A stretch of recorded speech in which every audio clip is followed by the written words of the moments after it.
Assalamualaikum warahmatullahi wabarakatuh. Waalaikumsalam Waalaikumsalam warahmatullahi warahmatullahi wabarakatuh. wabarakatuh.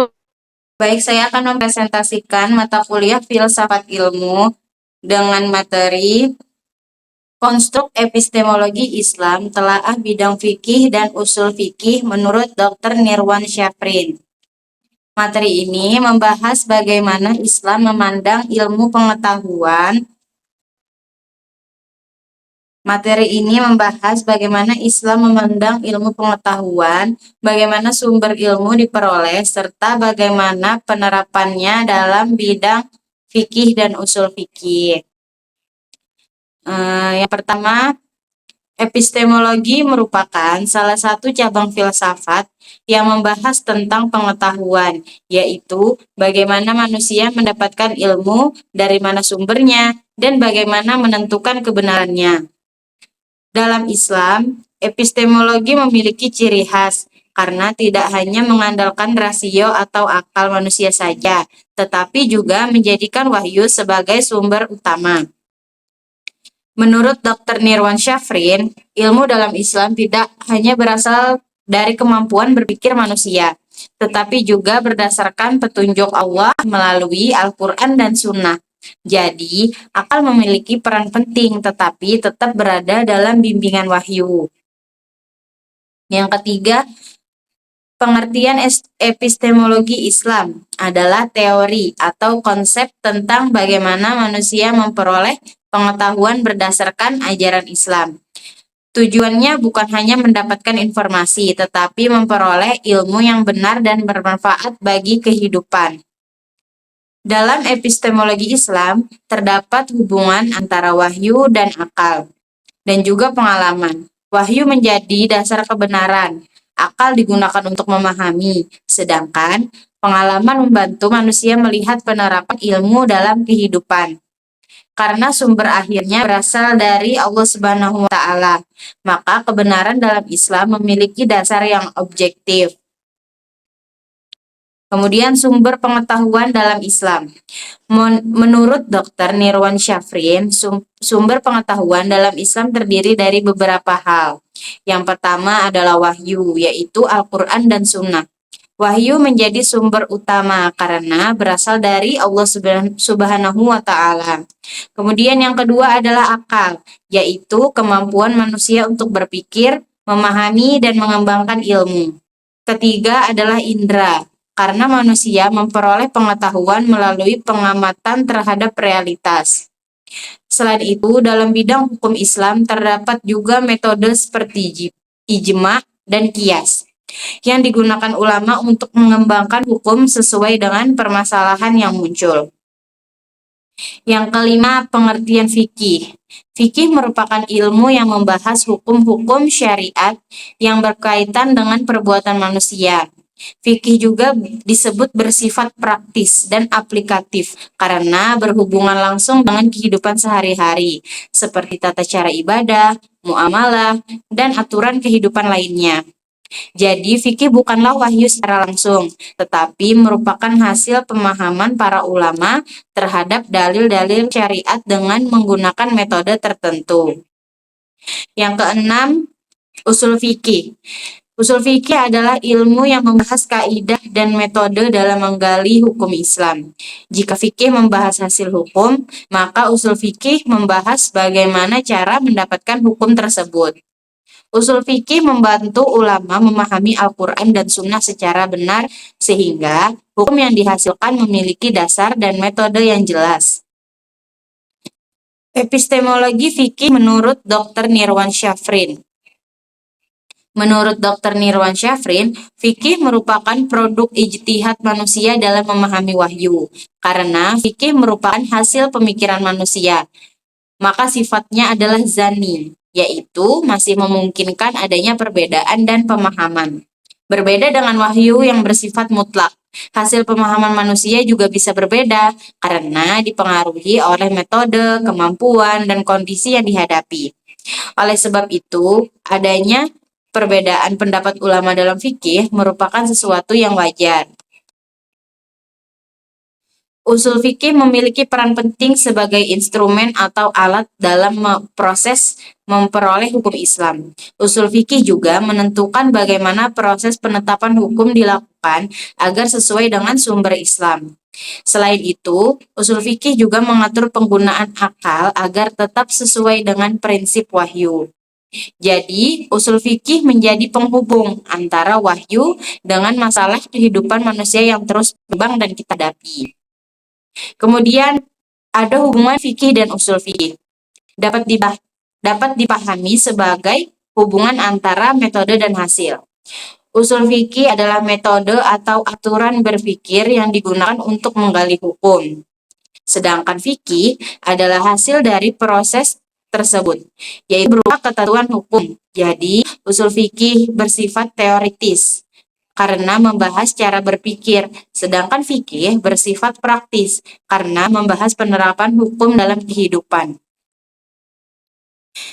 Dalam perspektif filsafat ilmu, epistemologi Islam menunjukkan bahwa agama dan ilmu tidak dapat dipisahkan secara mutlak. Islam mengakui peran akal dan rasionalitas, tetapi tetap menjadikan wahyu sebagai dasar utama. Fikih dan usul fikih mencontoh bahwa dalam Islam terdapat perpaduan antara kemampuan berpikir manusia dengan nilai spiritual. Ilmu yang diperoleh diharapkan tidak hanya benar secara teori, tetapi juga membawa manfaat dan kemaslahatan.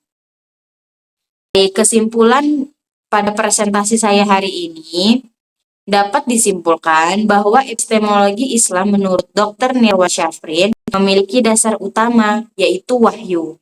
Kemudian dapat dipahami melalui akal dan pengalaman. Fikih merupakan hasil pemahaman terhadap hukum Islam, sedangkan usul fikih merupakan metode yang digunakan untuk menghasilkan hukum tersebut. Jadi keduanya menunjukkan bahwa Islam memiliki sistem ilmu yang struktur, rasional, dan tetap berlandaskan wahyu.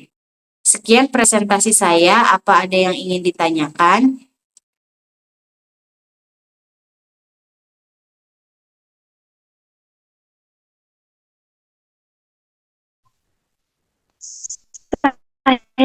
Ya, Ustazah, izin bertanya.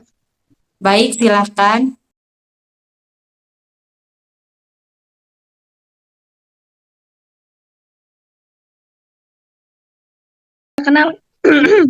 Sebelumnya perkenalkan diri, nama saya Aida dari Santri Lampung. Saya izin bertanya, apakah perbedaan pendapat dalam fikih berarti Islam tidak memiliki kebenaran yang jelas? Terima kasih, Ustazah. Baik, saya izin menjawab pertanyaan dari Ustazah Aida. Jawabannya, tidak. Perbedaan pendapat dalam fikih bukan berarti Islam tidak memiliki kebenaran yang jelas. Nah, meskipun berbeda pendapat, sumber utama tetap dari hukum Islam, yaitu Al-Quran dan Sunnah, yang selalu menjadi pedoman umat Islam. Jadi, bukannya tidak memiliki kebenaran yang jelas, hanya perbedaan pendapat. Karena perbedaan terjadi pada proses memahami dan menafsirkan dalil-dalil tersebut. Karena fikih juga merupakan hasil pemikiran dan ijtihad manusia. Para ulama bisa berbeda dalam menentukan para ulama bisa berbeda dalam memahami suatu ayat ataupun hadis. Karena metode yang mereka gunakan bisa berbeda. Jadi, perbedaan pendapat bisa berbeda melihat kondisi suatu masalah. Jadi, perbedaan dalam fikih menunjukkan adanya proses ilmiah dalam memahami wahyu, bukan menunjukkan ketidakjelasan dalam ajaran Islam. Bagaimana, Ustazah? Apa bisa dipahami?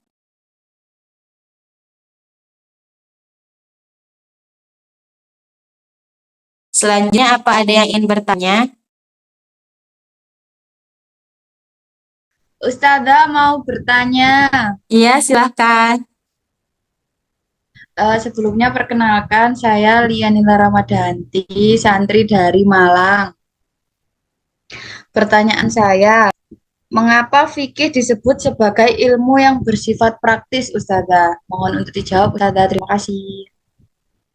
Baik, saya izin menjawab pertanyaan dari Ustazah Lia. Mengapa fikih disebut sebagai ilmu yang bersifat praktis? Jawabannya, karena fikih membahas aturan-aturan hukum Islam yang langsung berkaitan dengan kehidupan sehari-hari kita. Isi fikih tidak berupa teori yang membuat isi menjadi teoritis, tetapi berupa ketentuan langsung yang bisa kita terapkan dalam kehidupan sehari-hari seperti tata cara ibadah, seperti sholat, puasa, zakat, serta aturan dalam hubungan sosial lainnya. Jadi fikih disebut bersifat praktis karena langsung memberikan panduan tentang apa yang kita lakukan boleh dan tidak boleh kita lakukan dalam kehidupan sehari-hari, sehingga sangat mudah kita terapkan di kehidupan sehari-hari, baik baik oleh umat Islam, sehingga sangat mudah diterapkan oleh kehidupan sehari-hari. Begitu Ustazah, apa bisa dipahami?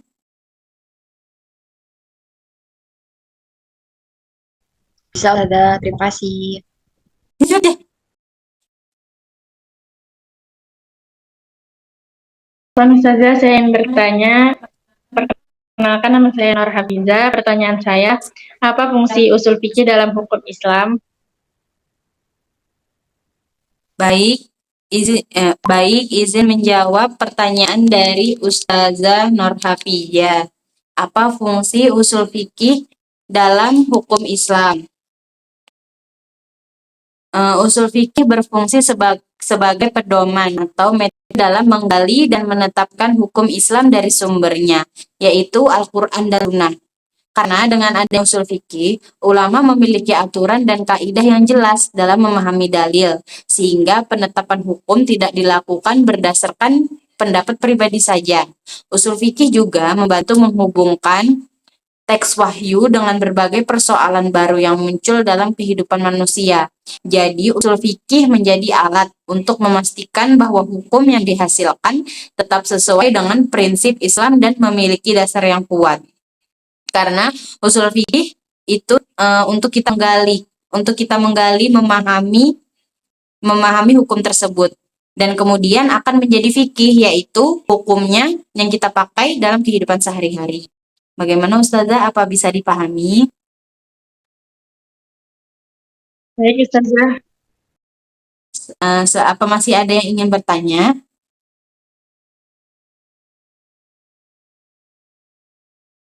Ustazah, ingin bertanya. Ya, silahkan. Sebelumnya, nama saya Haifat Nikmal, izin bertanya, bagaimana hubungan antara wahyu dan akal dalam epistemologi Islam? Sekian, terima kasih. Izin menjawab pertanyaan dari Ustazah Haifa. Bagaimana hubungan antara wahyu dan akal dalam epistemologi Islam?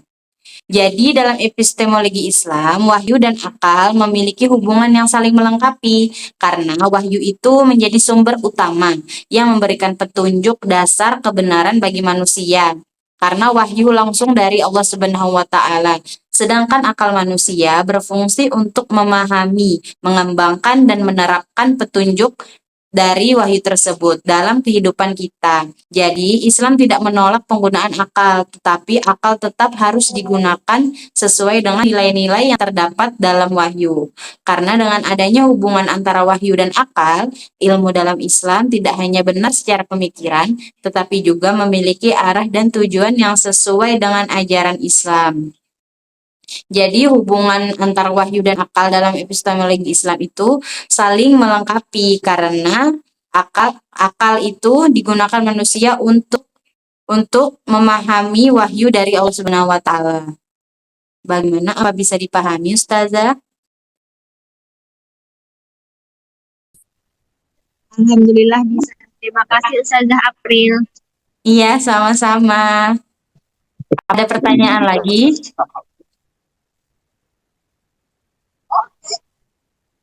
Baik, jika tidak ada pertanyaan lagi, maka saya akan tutup presentasi pada hari ini. Sekian presentasi dari saya. Mohon maaf jika terdapat kesalahan dalam penjelasan saya pada hari ini. Sekian, wassalamualaikum warahmatullahi wabarakatuh. Waalaikumsalam Warahmatullahi wabarakatuh.